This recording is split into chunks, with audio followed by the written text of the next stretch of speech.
네, 반갑습니다. 이렇게 환영해 주셔서 감사합니다. 유지훈 담임 목사님 그리고 형제자매 여러분 초대해 주셔서 진심으로 감사합니다. 우리 모색골 공동체 교회는 한국 교회에서 아주 중요한 교회입니다. 영성 심화에 크게 기여하고 있는 교회입니다.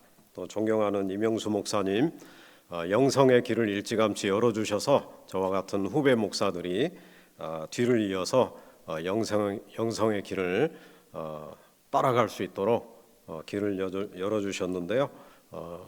그 목사님 생각할 때마다 너무도 그 가르침과 삶에 감사드리고 오늘 특별히 이 강단에서 귀한 강단에서 설교를 할 수 있게 되어서 개인적으로 큰 영광으로 생각하고 있습니다.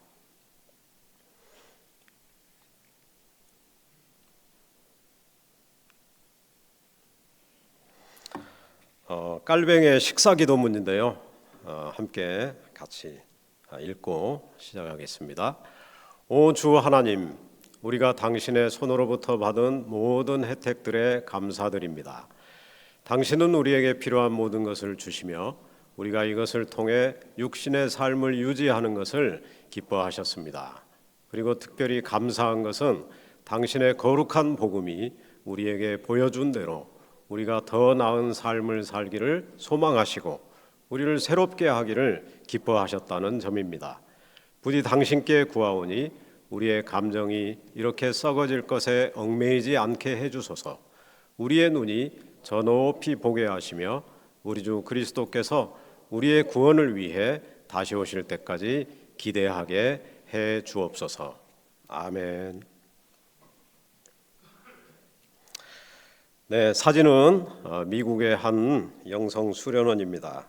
제가 과거에 방문해서 이 의자에 앉아서 기도를 했었는데요. 너무 아름다워서 사진을 찍어 왔습니다. 오늘 이 기도하는 의자에 여러분을 초대하기를 원합니다.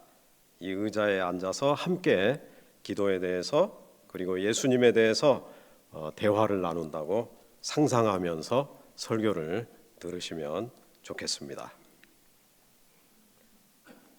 오늘 주제는 기도입니다. 기도는 정말 힘듭니다. 기도를 가끔 하는 사람은 잘 모릅니다. 그러나 기도를 신실하게 해보신 분은 압니다. 얼마 전에 3박 4일 영성수련에서 제가 영성지도를 한 적이 있습니다. 어떤 권사님이 참여하셨는데요. 기도가 막혔다고 하셨습니다. 묵상과 기도를 그동안 열심히 하던 분이셨습니다. 근데 작년에 아들이 큰 수술을 했고요. 또 시어머니께서 소천하셨고요.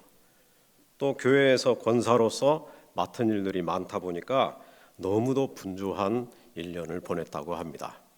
근데 한 해를 마무리하면서 돌아보니까 기도가 막혔다. 이렇게 자신의 기도 생활을 다시 한번 돌아보게 되었고 그래서 영성 수련에 참여했다고 말씀하셨습니다. 제가 얼마 전에 콘클라베라는 영화를 보았습니다. 혹시 보신 분 있으시죠? 이 콘클라베라는 것은 로마 가톨릭에서 새로운 교황을 선출하는 행사이지요. 콘클라베를 주관하는 추기경이 주인공인데요. 그 투표가 진행되는 과정에서 이 추기경에게 투표하겠다는 그런 분이 다른 추기경이 있었는데 그 추기경을 간절히 만류합니다. 제발 나에게 투표하지 마세요. 근데 그분이 자신이 교황이 되어서는 안 되는 이유를 얘기하는데 기도가 잘 안 된다는 것이었습니다. 저는 그 표현에 굉장히 한편으로는 놀라면서 또 한편으로는 정말 솔직하신 추기경이다 하는 생각이 들었습니다. 저도 기도가 힘든 적이 많습니다. 습관적으로 정해진 시간에 묵상과 기도는 하지만 하나님이 느껴지지 않을 때가 많습니다. 묵상은 하지만 마음이 반응하지 않을 때가 많습니다. 오늘 설교를 통해 기도가 힘들다고 느끼는 분들이 기도를 지속할 수 있기를 바랍니다. 기도를 신실하게 잘 하고 계시는 분들은 더 깊은 기도로 나아갈 수 있기를 바랍니다.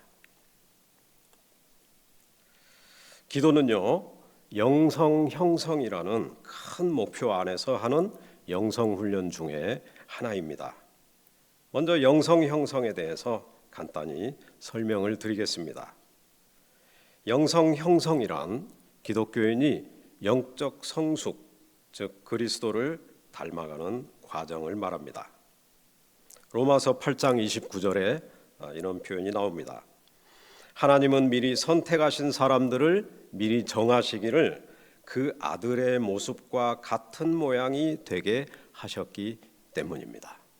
하나님께서 우리를 미리 정하시고 우리를 하나님의 자녀로 부르신 이유는 그 아들의 모습과 같은 모양이 되게 하려는 것이다 라고 사도 바울은 이야기하고 있습니다.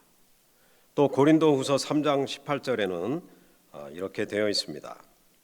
우리는 모두 가리개를 벗은 얼굴로 주님의 영광을 거울 보듯 보면서 주님과 똑같은 모습으로 변화되어 점점 더 큰 영광에 이르게 됩니다.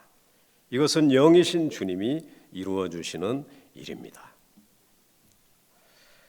주님께서 원하시는 것은 주님과 똑같은 모습으로 우리가 변화되는 것입니다.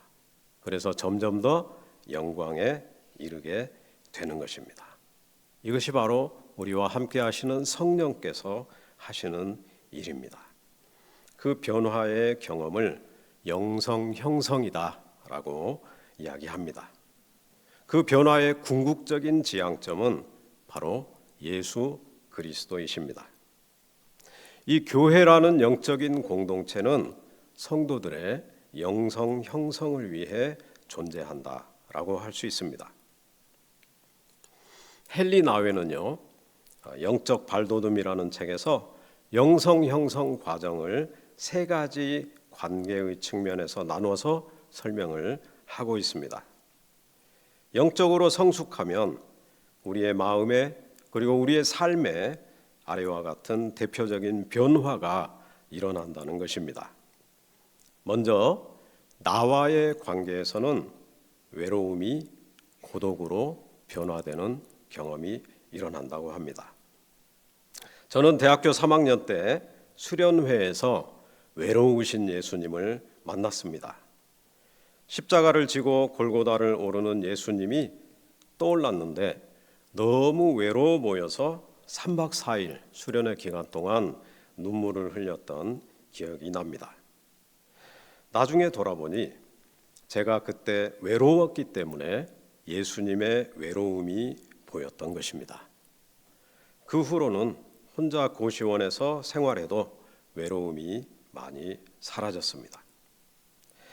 다음으로 다른 사람과의 관계에서는 영적 형성이 일어나면 적대감이 환대로 변화된다고 합니다. 저는 어렸을 때부터 사람에 대한 두려움이 심했습니다. 두려움도 일종의 적대감이죠. 그런데 대학생 선교단체 공동체를 경험하면서 형제 자매들을 신뢰하고 환대할 수 있게 되었습니다. 마지막으로 하나님과의 관계에서도 변화가 일어나는데요.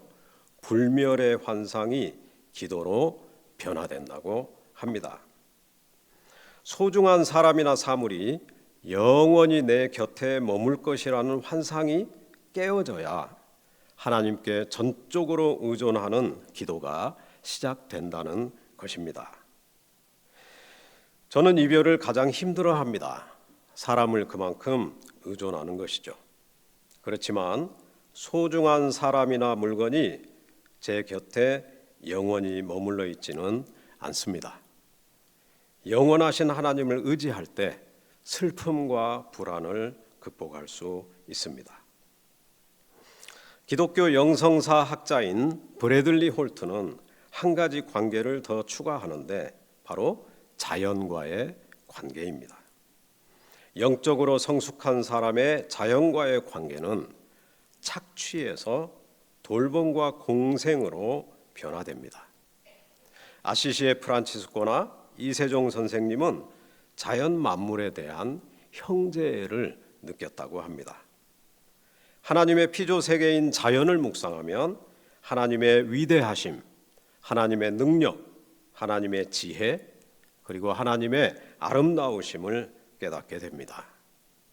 동시에 하나님이 사랑으로 창조하신 피조물들도 사랑하는 마음이 올라옵니다. 기도는 바로 이런 영적 변화와 성숙이 발생하는 현장입니다. 기도란 무엇입니까? 먼저 인간은 기도하는 존재입니다. 호모 오란스, 라틴어로요. 인간은 태어나면서부터 기도합니다. 아기가 우는 것도 사실은 기도입니다. 절박한 상황에서 부르짖는 기도를 원시적 기도라고 합니다. 종교가 있든 없든 인간이라면 누구나 절박한 상황에서 부르짖습니다. 그래서 종교가 발생한 것입니다. 모든 종교는 그들이 하고 있는 영성 훈련의 중심에 바로 기도가 있습니다. 그런데 기도의 대상을 제대로 알아야 기도가 올바르게 됩니다. 기독교인의 기도의 대상은 바로 삼위일체 하나님이십니다. 기독교인의 기도는 그 하나님을 인격적으로 만날 때 본격적으로 시작됩니다. 하나님을 인격적으로 만나면 학습된 기도에서 마음으로 드리는 기도로 나아가게 됩니다. 삼위일체 하나님은 창조와 구원을 통해서 우리를 하나님의 자녀로 부르시며 삼위일체 하나님이 나누는 사랑의 교제에 참여하도록 우리를 초대하십니다.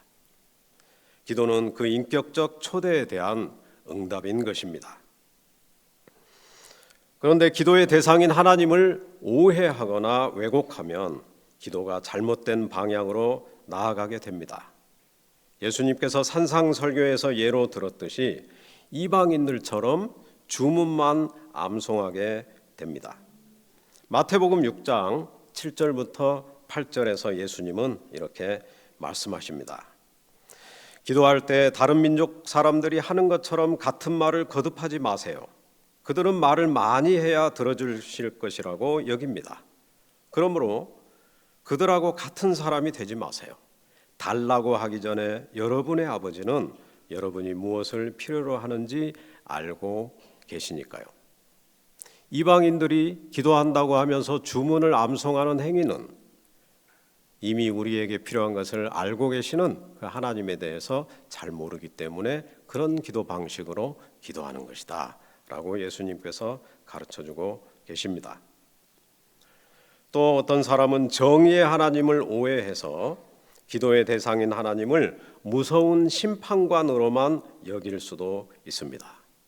그러면 기도하는 시간이 두려워지겠죠. 또 어떤 분은 사랑과 은혜의 하나님을 오해해서 하나님을 나의 육체적인, 정신적인 또는 영적인 필요를 위해서만 존재하는 분으로 여길 수도 있습니다. 그러면 하나님과 인격적으로 교제하는 기쁨을 기도할 때 맛볼 수 없겠지요. 기도의 궁극적인 목적은 하나님의 초청과 하나님의 말씀을 제대로 듣고 응답하기 위해서 우리의 몸과 마음을 준비해서 드리는 것이고, 그럼으로써 궁극적으로 하나님과 사랑의 교제, 그 연합에 온전히 참여하게 되는 것입니다. 하나님과의 연합이라는 기도의 목적은 하나님의 자녀가 기도하는 방향에 다음과 같이 영향을 끼칩니다. 첫째로, 하나님의 자녀가 품게 되는 모든 기도 제목은 궁극적으로 하나님과의 교제를 위한 초청장이 됩니다. 많은 경우에 기도는 우리에게 필요한 것을 구하면서 시작됩니다. 아팠을 때, 대학 입학 시험을 볼 때, 또 직장을 구할 때, 승진을 원할 때 등. 근데 자칫 이기적이고 자기 중심적인 기도 제목이다라고 생각할 수도 있지만 중요한 것은 기도를 시작하고 지속하게 되는 것입니다.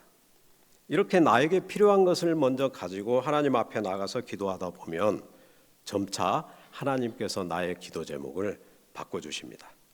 나를 위한 기도에서 형제 자매를 위한 중보 기도로 기도 제목이 바뀝니다. 또 기도를 지속하면 하나님을 더 알게 되고 하나님을 더 사랑하게 됩니다. 그래서 구할 것이 없어도 하나님 앞에 머물고 싶어서 기도하게 됩니다. 자, 둘째로, 그러므로 기도의 응답 또는 무응답이 기도의 종료가 되어서는 안 됩니다. 기도는 응답의 여부와 상관없이 하나님과의 교제가 성숙해가는 과정이기 때문에 그렇습니다. 셋째로, 하나님과의 사랑의 교제는 끝이 없습니다. 그러므로 기도는 영원토록 인간이 멈춰서는 안 되는 것입니다. 기도는 그 경험에 따라서 대화로서의 기도와 연합으로서의 기도 등 두 종류로 나눌 수 있습니다. 대화로서의 기도는 하나님의 말씀을 듣고 하나님께 말씀드리는 기도입니다. 기도는 하나님과 나누는 의사소통입니다. 의사소통이 나는 잘 되고 있는가 스스로에게 자문해 보시기 바랍니다. 기도할 때 나에게 필요한 것을 모두 잘 말씀드리고 있습니까? 나의 감정과 욕구를 잘 하나님께 표현하고 있습니까? 그리고 하나님께서 성령을 통해 나에게 말씀하시는 것을 잘 듣고 알아차리고 있습니까? 우리가 성경을 묵상할 때, 또 기도할 때, 자연 묵상할 때, 사람들을 통해서나 사건을 통해서나 또는 꿈을 통해서 등등 다양한 경로를 통해서 하나님은 우리에게 말씀하고 계십니다. 연합으로서의 기도는 침묵 가운데 하나님과의 연합된 상태를 경험하는 기도입니다. 사랑하는 사람과 함께 있으면 말이 없어도 마음이 든든하고 기쁩니다. 그리고 서로 함께 사랑의 사람으로 점차 변화되어 갑니다. 기독교 영성사에 나오는 기도의 전통이라는 맥락에서 볼 때 한국 개신교인의 기도 경험과 방법은 지극히 단순한 것 같습니다. 하나님과의 대화, 또 하나님과의 연합을 경험함으로써 우리의 기도가 더 깊어지고 더 풍성해질 필요가 있습니다. 제가 가장 좋아하는 이콘입니다. 이런 그림을 이콘이라고 하죠. 6세기에 이집트 사막에 있었던 아빠 메나라는 분과 예수님과 함께 있는 그림을 그렸습니다. 예수님께서 아빠 메나, 이 아빠라는 말은 영적인 아버지라는 뜻이죠. 그 아빠 메나의 어깨에 손을 이렇게 얹고 있는 그림입니다. 친구처럼 보이고 영적인 우정의 관계처럼 보이는 그림입니다. 예수님이 우리의 영혼의 친구라는 사실을 잘 보여주는 그림입니다. 예수님께서는 요한복음 15장 13절부터 15절 사이에서 이미 나는 너희를 종이라고 부르지 않겠다. 너희는 나의 친구다 라고 말씀하신 적이 있습니다. 기도를 통해 기도를 예수님과의 대화다라고 생각하면서 접근하면 기도에 맞들이는데 큰 도움이 됩니다. 예수님은 우리와 대화 나누기를 좋아하는 분이십니다. 그런데 예수님은 대화를 통해 우리를 치유하고 회복해 주시는 분입니다. 예수님과 대화를 나눈 사람은 변화되었습니다. 예수님과 대화를 나눈 사람은 생명을 얻었습니다. 오늘 본문은 예수님과의 대화를 다루는 대표적인 본문입니다. 이 본문을 통해 예수님과의 깊은 대화를 경험해 보면 좋겠습니다. 성령께서 도와주시면 우리의 기도도 예수님과 나누는 대화의 경험이 될 수 있습니다. 여기 기도가 막힌 제자들이 있습니다. 13절부터 14절입니다. 그런데 보라, 그들 가운데 2명이 바로 그날 어떤 마을로 가고 있었다. 예루살렘에서 11.1km 떨어진 곳인데 이름은 엠마오였다. 그들은 일어난 이 모든 일을 두고 서로 대화를 나누고 있었다. 이 본문에서 예수님은 스승을 잃은 슬픔, 절망, 좌절에 쌓여 있는 제자 2명과 대화를 시도하십니다.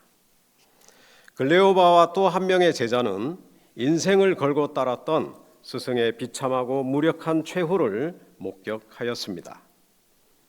슬픔과 충격에 사로잡혀 고향인 엠마오로 돌아가고 있습니다.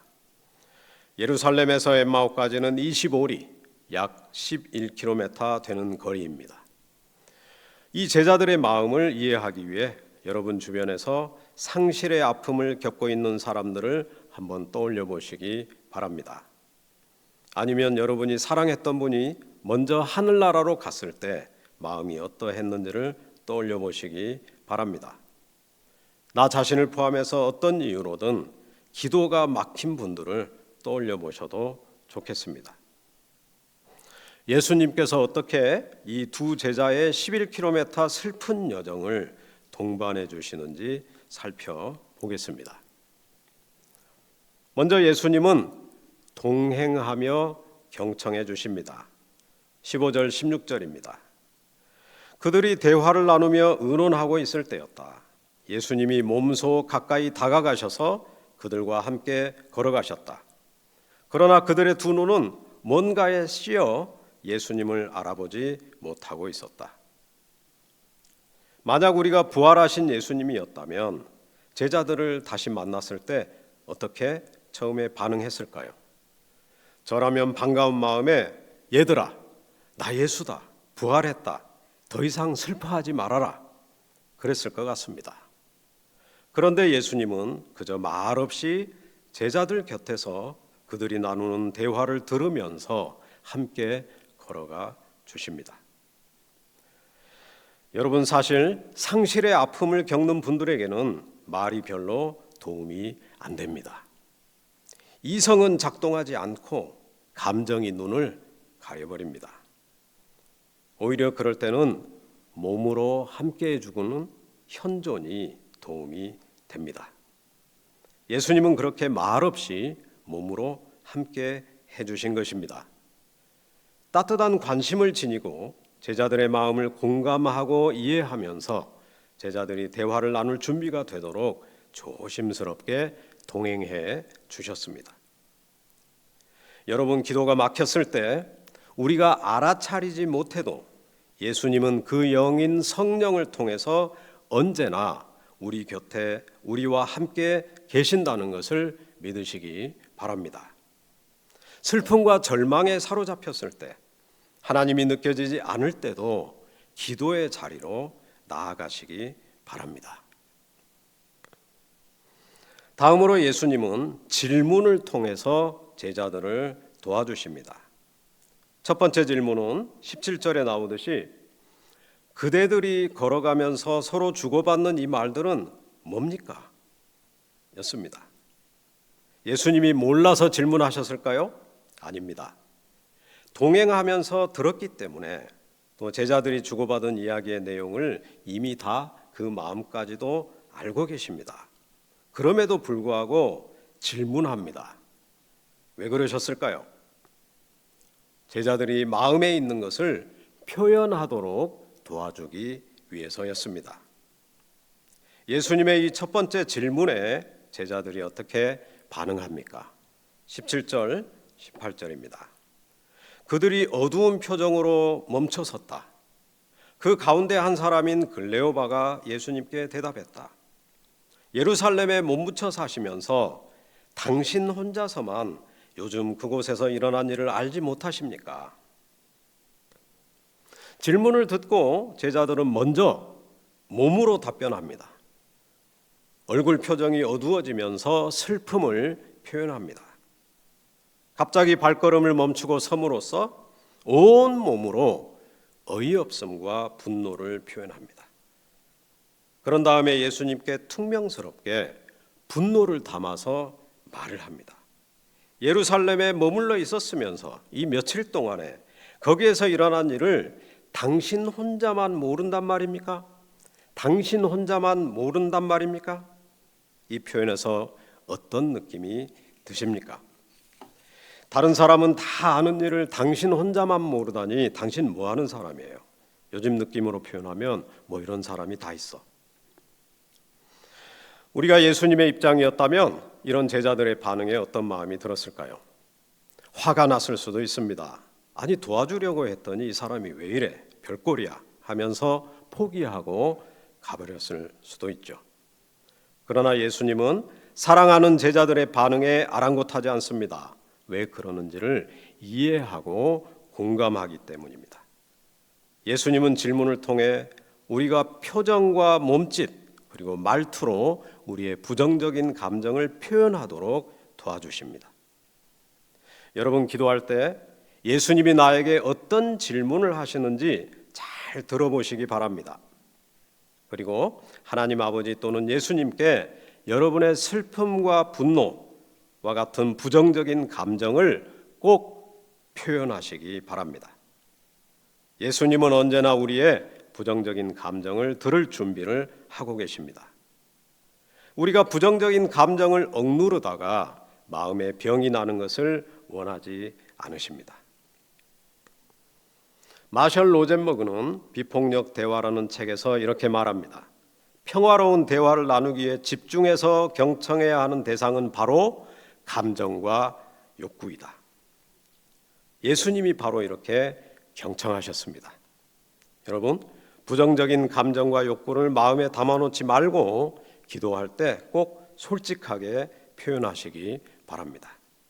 하나님, 저는 화가 납니다.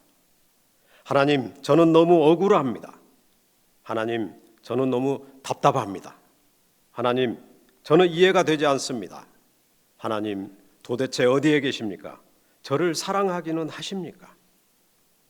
이런 표현들이 있다면 꼭 기도 시간에 표현하시기 바랍니다. 이제 예수님은 두 번째 질문을 던지십니다. 무슨 말이세요? 이 질문의 의도 역시 제자들이 마음에 남아있는 것을 더 표현하도록 돕기 위한 것입니다. 이제 클레오바는 스승 예수님과 함께 지내면서 느꼈던 것을 이 질문에 대한 답변으로 한꺼번에 토해냅니다. 19절입니다. 나사렛 예수님을 말입니다. 그분은 예언자였습니다. 하나님과 모든 백성 앞에서 일과 말에 능력이 있는 분이셨죠. 스승 예수님은 시골 나사렛 변방의 출신인데도 불구하고 대단한 선지자였습니다. 하나님과 모든 백성 앞에서 말씀에 능력이 있었고요. 기적과 치유에도 능력이 있었습니다. 이런 표현이죠. 제자들은 이 표현을 통해 스승에 대한 자부심과 신뢰를 말로 표현하고 있습니다. 20절입니다. 그런데 대제사장들과 우리 지도자들이 그분을 넘겨줘서 사형 판결에 이르게 하고 그분을 십자가에 못 박아 매달았습니다. 그 능력 많던 예수님이 너무도 무력하게 신문당하고 사형 판결 당하고 십자가를 지고 가시고 십자가에 못 박혀 돌아가셨습니다. 제자들이 받은 충격이 얼마나 컸겠습니까? 이 대화 도중에 이 충격이 생생하게 다시 떠올랐을 것입니다. 그 충격과 어이없음을 말로 표현하고 있는 것입니다. 21절입니다. 우리는 그분이 머지않아 이스라엘을 풀려나게 할 분이라는 희망을 품고 있었습니다. 희망을 품고 있었습니다. 스승을 향해 품었던 기대와 희망을 표현하고 있습니다. 로마 제국으로부터 해방될 이스라엘의 미래, 해방된 이스라엘에서 하나님 나라의 권력을 나눠갖고 열심히 일할 자신들의 미래를 상상하면서 품었던 소망이 이 말과 함께 표현되고 있습니다. 이렇게 제자들은 예수님에 대해서 질문에 대해서 답변하면서 그들의 마음에 있었던 갈망과 절망, 답답함, 기대와 소망을 모두 토해냈습니다. 예수님의 질문이 도움이 된 것이죠. 기도가 막히는 이유 중 하나는 감정과 욕구를 솔직하게 하나님께 말씀드리지 않기 때문입니다. 제자들에게 질문하신 예수님은 우리가 기도할 때 우리에게도 동일한 질문을 던지시는 줄로 믿습니다. 그 질문을 떠올리시면서 여러분의 마음에 있는 모든 것을 있는 그대로 하나님께 말씀드리시기 바랍니다. 예수님의 질문에 대답하면서 속에 있는 것들을 모두 표현한 제자들은 마음이 조금 편안해진 것 같습니다. 마음이 편안해지면 이런 이야기 저런 이야기 술술 나오기 시작합니다. 이제 제자들은 최근에 있었던 일까지 자세하게 말합니다. 21절부터 23절입니다. 그러나 이게 다가 아닙니다. 이런 일이 일어난 지가 3일째입니다. 그런데 우리 가운데 여자들 몇 명까지 우리를 정신 못 차릴 정도로 놀라게 했습니다. 그들이 새벽에 무덤에 다다랐습니다. 그러나 예수님의 시신을 찾아내지 못하고 와서 하는 말이 천사들이 나타난 것을 보았다는 겁니다. 천사들은 예수님이 살아계시다고 했답니다. 그래서 우리와 함께 있던 사람들 가운데 몇 명이 무덤에 가서 보니 여자들이 말한 것과 같았습니다. 그러나 예수님을 보지는 못했습니다. 이 말을 통해서 우리는 두 제자가 예수님이 부활하셨다는 메시지를 이미 전해 들었다는 것을 알 수 있습니다. 그들은 이미 여자들의 증언과 다른 제자들의 증언도 들었다는 것을 알 수 있습니다. 그들은 그 증언을 듣고 놀란 적도 있다고 합니다. 그러나 문제는 아직 부활에 대한 믿음이 없다는 것입니다. 복음을 전해 듣고도 믿음이 생기지 않았습니다. 그것이 가장 큰 문제였습니다. 그래서 두 번의 질문 다음으로 예수님은 이제 직면하십니다. 직면이라는 것은 솔직하게 있는 그대로의 사실을 말해주는 것입니다. 부활 증언을 들었음에도 불구하고 부활 신앙이 없는 제자들에게 예수님은 솔직하게 말씀하십니다. 25절, 26절입니다. 아, 우둔한 사람들이여, 예언자들이 말한 모든 것을 믿는데 마음이 느리게 움직이는 사람들이여, 이런 일들을 그리스도가 반드시 겪고서 자기 영광에 들어가야 하는 것이 아니었던가요?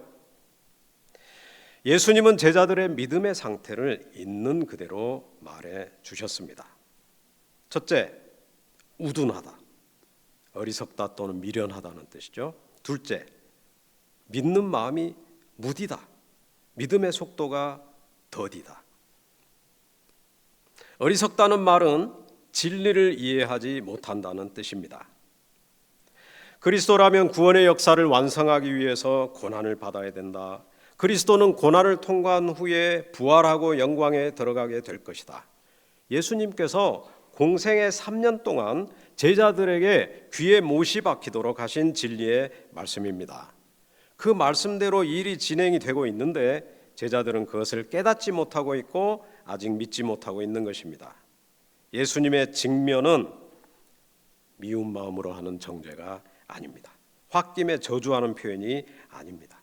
안타까운 마음으로 그대로의 사실을 표현한 것입니다. 그렇기 때문에 이 직면을 들으면 정신이 번쩍 납니다. 우리가 죄를 지을 때, 또 믿음이 없을 때 하나님은 진리의 말씀으로 우리를 직면하시면서 우리의 죄를 깨닫게 해주십니다. 회개하고 생명의 길을 다시 걷도록 도와주십니다. 설교를 통해서나 말씀 묵상을 통해서나 기도를 통해서나 우리는 직면하시는 하나님을 경험할 수 있습니다.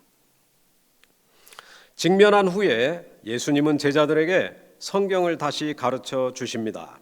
27절입니다. 그러고는 모세와 모든 예언자들로부터 시작해서 모든 성경에서 자기를 두고 적어놓은 것들의 뜻을 그들에게 풀이해 주셨다. 모세 오경부터 시작해서 선지자들의 글까지, 다시 말해서 구약 성경 전체를 그리스도의 초점을 맞춰서 요약해 주신 것입니다.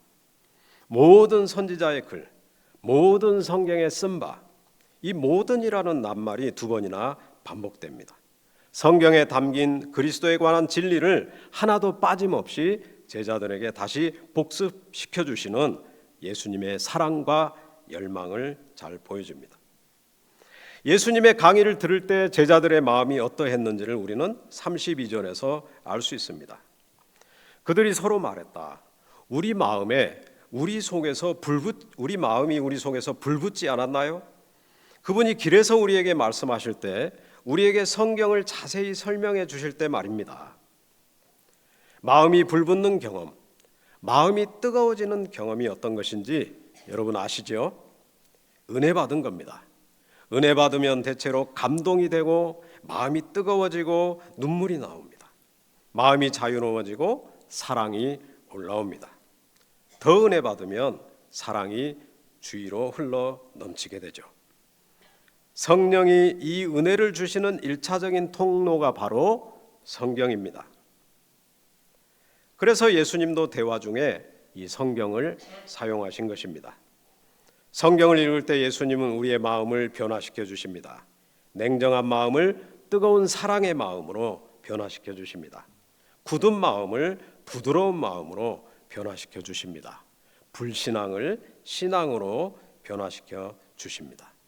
그래서 기도는 반드시 성경 묵상과 함께 해야 합니다. 우리가 성경을 읽고 묵상하는 시간은 다름이 아니라 예수님으로부터 성경 강의를 듣는 시간입니다. 성령님을 통해 예수님은 십자가와 부활이라는 복음을 우리가 깨닫도록 도와주십니다. 여러분, 날마다 성경을 읽으십시오. 예수님께서 직접 성경을 통해 십자가와 부활의 진리를 깨닫게 해주시고 견고한 믿음을 갖게 해달라고 기도하면서 읽으시기 바랍니다. 그래서 시편 중에 토라 시편이라는 시편이 있는데요. 토라 시편은 하나님의 말씀을 찬양하는 기도문으로 이루어져 있는데 바로 하나님의 말씀과 기도문을 통합하고 있습니다. 시편 중에 토라 시편은 1편, 19편, 119편입니다.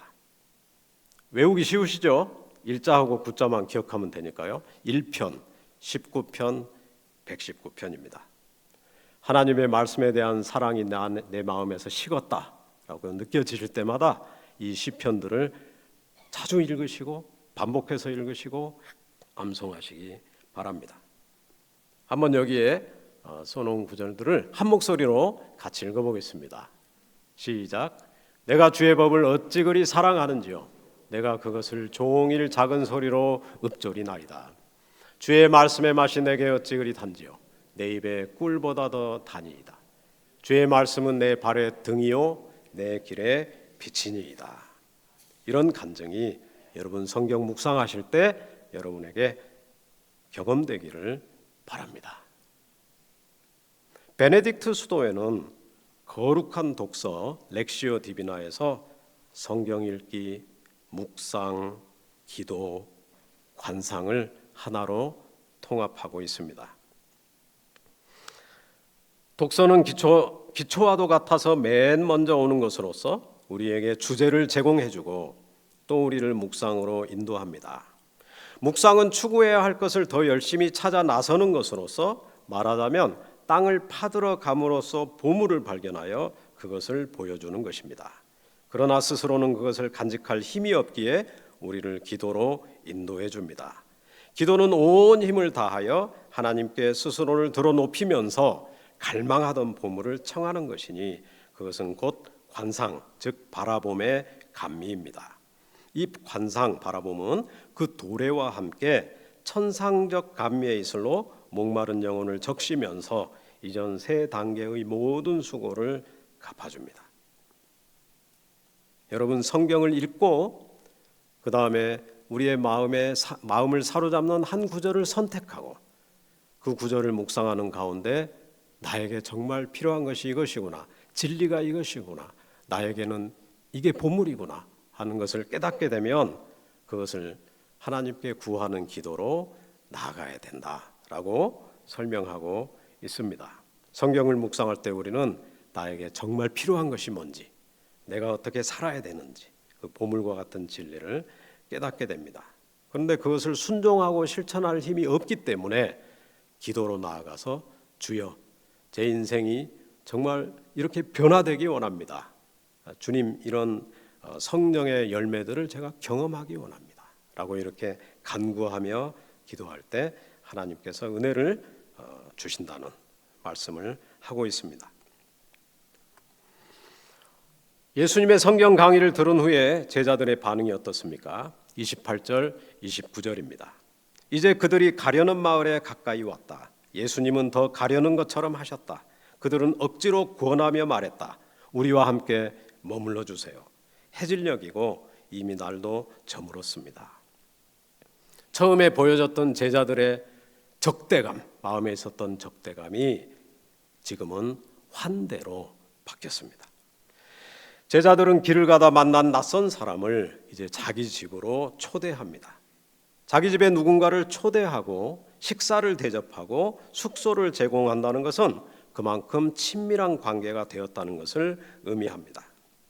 여전히 제자들은 그분이 부활하신 예수님이라는 것을 알아차리지는 못하였습니다. 그러나 굉장히 친밀한 관계가 되었습니다. 예수님은 그렇게 천천히 인내심을 가지고 제자들의 신뢰를 얻고 친밀한 관계가 시작되도록 대화를 나누셨습니다. 이렇듯 저희들의 기도 안에서도 예수님과 대화를 나누면 우리 마음속에 있는 적대감이 환대로 변화되는 계기를 마련할 수 있습니다. 마지막으로 오늘 본문에서 예수님과 제자들의 대화는 함께 식사하면서 끝이 납니다. 가장 즐겁고 행복한 대화는 먹으면서 하는 대화인 것 같습니다. 밥상 공동체는 진리입니다. 진정한 공동체는 밥상을 함께하는 공동체입니다. 대화의 완성은 밥상입니다. 그런데 이 식사는 그냥 보통 식사가 아니라 최후의 만찬, 즉 성만찬을 기억나게 하는 식사였습니다. 30절, 31절입니다. 예수님이 그들과 더불어 비스듬히 기대에 앉으셨을 때일이다. 예수님이 빵을 들고 감사기도를 드리셨다. 그리고는 떼어서 그들에게 건네주셨다. 그러자 그들의 눈이 확 열렸고 예수님을 알아보았다. 이때 예수님은 그들 앞에서 사라지셨다. 예수님께서 빵을 들어서 축복하시고 감사기도를 드리신 후에 떼어서 그들에게 주신다는 이 장면에서 제자들은 바로 며칠 전 최후의 만찬석상에서 함께했던 예수님을 떠올리게 된 것 같습니다. 그때 그들의 눈이 열려서 바로 앞에 있는 엠마오 여정의 동반자가 스승 예수님이시라는 것을 깨닫게 되었습니다. 부활하신 예수님을 만난 것입니다. 성만찬은 예수 그리스도와의 연합을 경험하는 은혜의 장입니다. 기도는 우리를 공동체로 이끌며 특별히 교회 공동체의 성만찬으로 이끕니다. 개인 기도에서 예수님과 마음을 나누는 대화를 나눈 사람은 공동체의 성만찬에서 예수 그리스도와의 연합을 경험하게 됩니다. 변화된 제자들은 이제 즉시 교회 공동체로 돌아가서 예수님의 부활의 증인이 됩니다. 33절, 34절에 보면 즉시 공동체로 돌아가죠. 이게 변화된 모습입니다. 두 사람이 바로 그 시간에 일어나서 예루살렘으로 돌아갔다. 가서 보니 그 11명과 또 그들과 함께하는 사람들이 모여 있었다. 그들이 말했다. 주님이 진짜 일으킴 받아 살아나셨어요. 시몬에게 나타나 보이셨어요. 그리고 변화된 제자들은 이제 부활의 증인이 되는 것을 볼 수 있습니다. 35절입니다. 그러자 그 두 사람은 길에서 있었던 일과 예수님이 빵을 떼실 때에 자기들이 예수님을 알아보게 된 일을 자세히 이야기해 주었다. 부활하신 예수님을 만난 두 제자는 곧바로 일어나서 예루살렘 사명의 장소로 돌아갑니다. 예수님은 슬픔과 절망에 빠져있던 제자들의 마음을 대화를 통해 변화시키셨습니다. 이처럼 기도와 성만찬은 공동체가 부활의 증인이 되는데 필수적인 영성 훈련입니다. 자, 이제 오늘 설교를 마무리하려고 합니다. 여러분, 첫째로 기도가 막히지 않게 하려면 우리의 일상에 기도의 리듬이 스며들게 하는 것이 중요합니다. 이 기도의 리듬이 스며들게 하는 것은 은총의 도구, 즉 영성훈련 중에 아주 중요한 부분이라고 할 수 있습니다. 사도 바울은 디모데전서 4장 7절부터 8절까지의 말씀을 통해 영성훈련을 하라고 하셨습니다. 경건을 위한 훈련, 몸의 훈련뿐만 아니라 경건을 위한 영적인 훈련을 해야 된다고, 최선을 다해서 하라고 우리에게 말씀하셨습니다. 율법주의에 빠지지 않는다면 우리는 다양한 영성훈련들을 매일같이 반복해서 규칙적으로 하는 것이 굉장히 도움이 된다는 것을 확인하게 됩니다. 이것을 요즘은 영성생활 리듬을 만들어서 실천한다라는 표현을 씁니다. 내가 하나님과 더 친해질 수 있는 시간과 장소를 정해놓고 규칙적으로 반복해서 지속하는 것입니다. 마치 날마다 동일한 리듬이, 생활의 리듬이 반복되는 것처럼 영성훈련들을 시간 안에 이렇게 집어넣어서 규칙적으로 날마다 반복하시기 바랍니다. 자, 먼저 시작하실 부분은요, 침묵과 고독을 날마다 연습하는 것입니다. 날마다 침묵 가운데 하나님 앞에 나아가고, 또 여기에서의 고독은 외롭다는 뜻이 아니고요, 하나님과만 함께 머물러 있다는 뜻입니다. 그런 의미에 있어서 침묵과 고독의 시간을 꼭 날마다 가지시기 바랍니다. 그리고 날마다 너무도 중요한 말씀 묵상 날마다 특별히 아침에 일어나면서 꼭 하시기 바랍니다. 그리고 밤에 주무시기 전에는 지난 하루를 돌아보시면서 하나님께서 지난 하루 동안 나와 어떻게 함께 해주셨는지를 살펴보시기 바랍니다. 그것을 성찰이라고 합니다. 그러고 나서 기도하시고 영성일기장에 기록하시기 바랍니다. 매주 반드시 해야 되는 것, 주일 공동 예배. 이거는 너무 잘하고 계시죠? 주일 예배 날마다 매주 마음을 다해서 참여하시기 바랍니다. 뿐만 아니라 일주일에 최소한 한 번 이상 자연에 나가서 묵상하시기 바랍니다. 이 저희를 포함해서 모든 자연 만물을 창조하신 창조주 하나님을 이 피조 세계 안에서 만나보시고, 그 하나님이 어떤 분이신지 자연에 다 표현되어 있기 때문에 그 하나님의 속성에 대한 깨달음들을 자연 묵상을 통해서 꼭 경험하시기 바랍니다. 그리고 한 달에 한 번은 꼭 여러분의 영혼의 친구와 만나서 영적인 대화를 나누는 시간을 꼭 가지시기 바랍니다. 솔직하게 지난 한 달 동안 하나님과의 관계가 어떠했는지 서로 대화 나누고 서로 위해서 중보기도 해주는 대화의 시간을 한 달에 한 번 꼭 가지시기 바랍니다. 그리고 최소한 1년에 한 번은요, 3박 4일 영성수련에 꼭 참여하시기 바랍니다.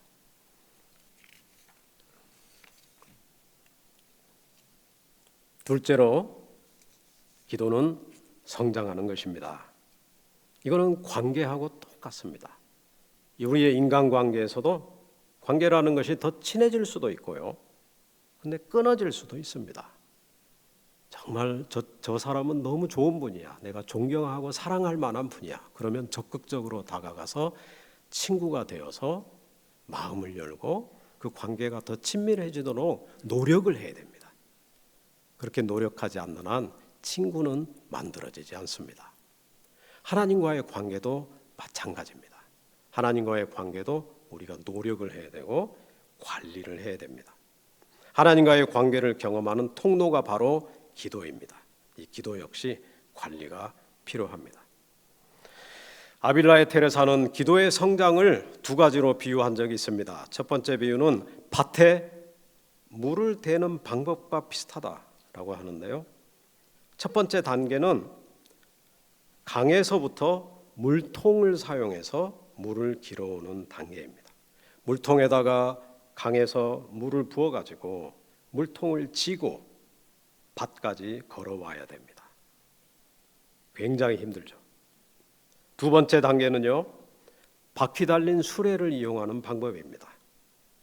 바퀴 달린 수레 위에 물통이 있기 때문에 물통에 물을 담은 다음에 끌고 오면 됩니다. 훨씬 쉬워졌죠. 세 번째 단계는 강과 밭 사이에 수로를 트는 것입니다. 물은 언제나 준비되어 있습니다. 내가 필요할 때 수로를 열었다 닫았다만 하면 됩니다. 굉장히 쉬워졌죠. 마지막 네 번째 단계는요, 하늘에서 적절한 때 비가 내려주는 것입니다. 내가 수고할 일이 없습니다. 하나님께 완전히 맡기고 하나님의 인도하심대로 따라가면 됩니다. 기도가 처음에는 굉장히 어렵습니다. 아까 처음부터 기도는 힘들다, 또 그 말에 공감하시는 분이 많이 있으실 텐데요. 처음에는 정말 힘듭니다. 그렇지만 그 기도 시간에 하나님과 깊은 대화가 오고 가는 은혜를 경험하게 되면, 또 하나님의 사랑의 침묵 가운데 깊이 머물고 하나님과의 연합이 경험되기 시작하면 기도는 너무 좋습니다. 하지 말라고 그래도 하게 되어 있어요. 너무 좋기 때문에. 아빌라의 테레사가 두 번째 든 비유는 새가 날아오르는 과정에 대한 비유입니다. 첫 번째, 땅이나 호수 위에 새가 앉아 있습니다. 그 새가 땅이나 물을 박차서 날아오를 때 얼마나 힘듭니까? 날갯짓을 온몸에 힘을 다 쥐어짜서 날개를 쳐야 됩니다. 그래야 조금씩 올라갑니다. 이게 첫 번째 단계예요. 두 번째 단계는요, 일단 어느 정도 날기 시작하면 처음보다는 날갯짓을 조금 덜 해도 됩니다. 그래도 여전히 해야 됩니다. 그런데요, 그러다가 어느 정도 완전히 상공에 올라가면요, 그때부터는 날갯짓을 할 필요가 없습니다. 기류를 타기만 하면 되거든요. 기도의 단계도 이와 같다라고 아빌라의 테레사는 설명합니다. 여러분 혹시 기도가 힘들고 기도가 막혔다라고 여겨지시면 처음에는 어쩔 수 없습니다. 이 힘든 수고와 노력을 지나가야 됩니다. 근데 개인적으로 너무 힘들기 때문에 공동체의 도움을 얻어야 됩니다. 중보기도를 부탁하시고 함께 기도하자고 얘기하십시오. 공동체가 함께 기도하면 처음에 그 수고를 많이 덜 수가 있습니다. 그런데 하나님의 은혜를 경험하기 시작하면, 하나님과의 연합의 기쁨을 맛보기 시작하면 그 다음부터는 절대로 어렵지 않으실 것입니다.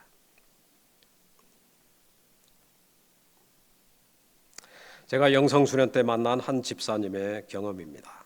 그 남자 집사님은 2번의 암 수술을 하셨고요, 또 길랑발의 증후군으로 1년 동안 병상에 누워 지내다가 기적적으로 회복된 분이십니다.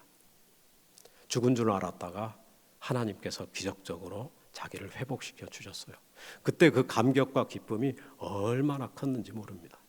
그런데 어느 순간부터 이분이 중소기업을 운영하고 계시는데 회사 상황이 어려워지는 것입니다. 그래서 끊임없는 걱정과 불안에 빠지기 시작했습니다. 그러는 가운데 영성수련에 참여했는데 이 복음서를 묵상하는 중에 예수님의 말씀을 들었습니다. 아, 고마됐다. 이분이 부산 출신이거든요. 예수님이 부산 사투리로 말씀하셨어요. 야, 고마됐다. 근데 예수님이 해주시는 것 같더래요, 그 말씀을. 근데 그 순간 놀랍게도 마음속에 있던 걱정과 불안이 완전히 사라지고 다시 평화를 되찾는 경험이 일어났다고 합니다. 이처럼 성경 묵상과 기도는 예수님과의 대화이고 그 대화를 통해 우리는 변화를 경험할 수 있습니다. 사랑하는 형제자매 여러분, 오랜 신앙생활에도 변화가 없다고 낙심하지 마십시오. 영성 형성의 길은 직선이 아닙니다. 나사처럼 나선형 계단을 올라가는 것과 같습니다. 위에서 보면 쳇바퀴 도는 것 같죠. 근데 자세히 옆에서 보면 조금씩 내가 인식하지 못할지라도 올라가고 있습니다. 너무 조급하게 생각하지 마시고 조금이라도 변화된 부분이 있는지 자신의 삶을 잘 들여다보시고 성찰해 보시기 바랍니다. 사랑하는 형제자매 여러분, 이 사순절 기간에 여러분의 기도 생활이 다시 회복되시기를 바랍니다. 여러분의 기도가 예수님 또는 하나님 아버지와의 깊은 대화가 되시기를 바랍니다. 그 대화를 통해 믿음이 깊어지고 변화되어서 부활의 증인이 되시기를 바랍니다. 기도하겠습니다. 사랑의 주님, 오늘 저희에게 기도를 가르쳐 주시니 감사합니다. 저의 기도 생활을 돌아봅니다. 저의 기도 안에서 주님 앞에 솔직하게 표현하지 못하였던 부분들 떠올리게 해주셔서 감사합니다. 주님과 더욱더 진실한 솔직한 소통이 되는 그런 대화를 나누는 기도가 되게 하여 주시옵소서. 뿐만 아니라 우리를 사랑하시는 주님과 깊은 연합이 일어나는 그런 침묵 안에서의 기도가 될 수 있도록 저희를 인도하여 주시기를 간절히 바라고 원합니다. 예수님 이름으로 기도합니다.